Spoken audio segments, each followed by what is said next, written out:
Hello friends, welcome to Educational Insight. दोस्तों, basic Shiksha Parishad के नियंत्रणाधीन उत्तर प्रदेश के परिषदीय विद्यालयों में दोस्तों पदोन्नति की कवायद चल रही है। अप्रैल माह, जी हाँ दोस्तों, अप्रैल माह 2023 तक पदोन्नति की प्रबल संभावना बिल्कुल दोस्तों बनी हुई है। इस संबंध में महानिदेशक स्तर से दोस्तों पत्र भी निर्गत हो चुका है और जिला स्तर पे कार्यवाही चल रही है। जहां अगर पदोन्नति की हम बात करें तो उच्च प्राथमिक विद्यालय के हेड टीचर के पद पे पदोन्नति अभी नहीं होगी, क्योंकि इससे संबंधित मामला कोर्ट में पेंडिंग है। वहीं जूनियर बेसिक स्कूल यानी प्राइमरी पाठशाला जो है वहाँ के प्रधानाध्यापक के पद पे और मिडिल स्कूल यानी उच्च प्राथमिक विद्यालय के सहायक शिक्षक के पद पर पदोन्नति होनी है।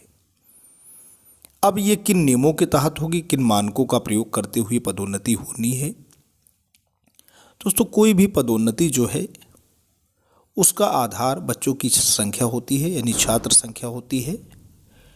लेकिन किसी भी परिषदीय विद्यालय के संचालन के लिए कम से कम न्यूनतम कितने शिक्षक जाने चाहिए, यानी बेसिक स्कूल में, जूनियर बेसिक स्कूल में, प्राइमरी पाठशाला में, और कितने शिक्षक उच्च प्राथमिक विद्यालय यानी पूर्व माध्यमिक विद्यालय यानी सीनियर बेसिक स्कूल्स में कितने शिक्षक जाने चाहिए। ऑलरेडी ये चीज़ें डिसाइडेड हैं और बेसिक शिक्षा की जो नियमावली है, जो समय समय पे बेसिक शिक्षा में दोस्तों परिवर्तन होते रहते हैं, शासनादेश जारी होते रहते हैं। आरटीई के तहत यानी राइट टू एजुकेशन एक्ट 2009 के तहत जो मानक बनाया गया है उसी के तहत पदोन्नति की प्रक्रिया होगी।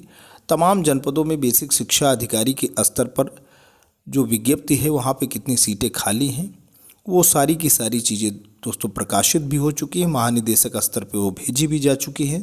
सचिव बेसिक शिक्षा प्रयागराज के स्तर पे भी भेजी जा चुकी हैं और तमाम जनपदों में ये प्रोसेस दोस्तों चल रहा है। चूँकि जो भी पदोन्नति होगी वो स्टेट ओरिएंटेड होगी और स्टेट स्पॉन्सर्ड होगी।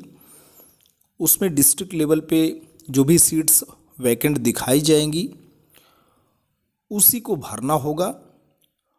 तो स्टेट सेंटर्ड प्रमोशन का प्रोसेस होना है, लेकिन उसके बावजूद भी कुछ नियम ऐसे हैं जिनको आप दरकिनार नहीं कर सकते हैं। तो आइए उन नियमों को हम जानते हैं कि किन नियमों के तहत पदोन्नति होनी है और कोई शिक्षक इन्हीं नियमों के तहत उन विद्यालयों में दोस्तों जा सकता है।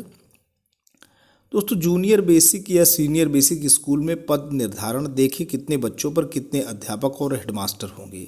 निःशुल्क एवं अनिवार्य शिक्षा अधिकार अधिनियम 2009 की व्यवस्था के अनुसार अगर हम बात करें तो जूनियर बेसिक स्कूल यानी प्राथमिक पाठशाला में क्या बात है, जूनियर बेसिक स्कूल में कम से कम 2 अध्यापक अनिवार्य रूप से तैनात होंगे। यहाँ पे दोस्तों बात हो रही, कोई भी प्राइमरी पाठशाला हो तो एटलीस्ट 2 टीचर्स की वहाँ पे नियुक्ति जरूरी है। 2 अध्यापक वहाँ अनिवार्य रूप से मैंडेटरी रूप से तैनात होंगे।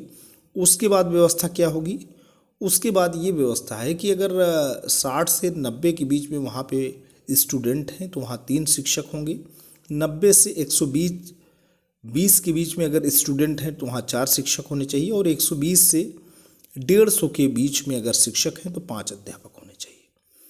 अगर हम प्राइमरी लेवल पे बात करें तो 150 की संख्या पर यानी 150 अगर स्टूडेंट का स्ट्रेंथ है कहीं पे, यानी 150 पे 120 से 150 पे 5 शिक्षक होने चाहिए। लेकिन 150 से ऊपर यानी 151 अगर स्ट्रेंथ है तो वहाँ पे एक प्रधानाध्यापक का पद अस्तित्व में रहेगा।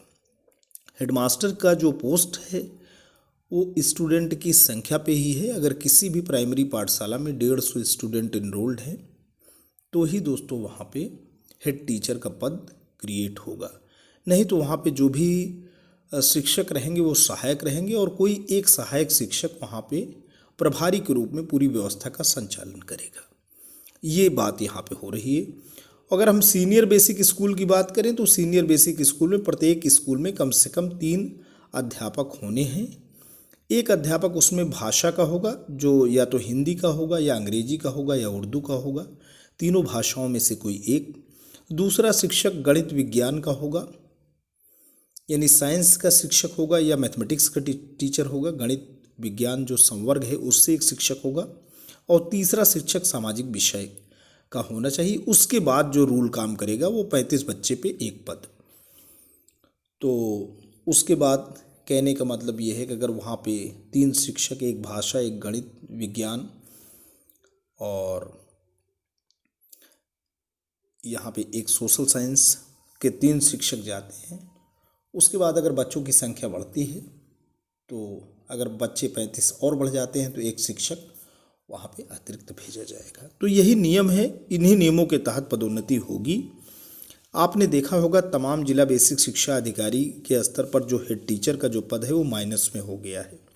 माइनस में होने का दोस्तों कारण ही है कि वो आरटीई के रूल्स को फॉलो किया जा रहा है, जिसकी वजह से जूनियर बेसिक स्कूल में जो हेड टीचर के पद हैं वो समाप्त हो रहे हैं, और वो जो पद समाप्त हो रहे हैं, माइनस में जा रहे हैं, उनको कहीं ना कहीं जो मिडिल स्कूल यानी पूर्व माध्यमिक स्तर पे शिक्षकों का पद है उसी में समायोजित किया जाएगा। उसके बाद जो रिक्ति बचेगी उसी पे पदोन्नति दोस्तों होगी।